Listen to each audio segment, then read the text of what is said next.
probably not everybody was aware of the devastation that was just caused recently on the edge of Lake Garda in Italy, with these incredible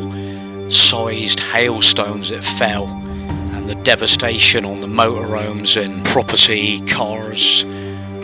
so much damage caused. But it's such a scary situation to be in, and we just wanted to sort of emphasise the fact that it's always good when you're travelling to try and keep an eye of the weather situations, because it can be majorly scary. And basically the weather front just moved across into Slovenia, and we were really alarmed then to face the fact that we were looking to go to Slovenia later on in September, and some of the images that we sort of found were really distressing, and we're just going to follow on this video with how the situation just escalated in Slovenia and the damage that was caused by the actual torrential rain and devastation of campsites, and the rivers just burst their banks, and yeah, it was pretty mad. Let's just let it roll.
A si nor.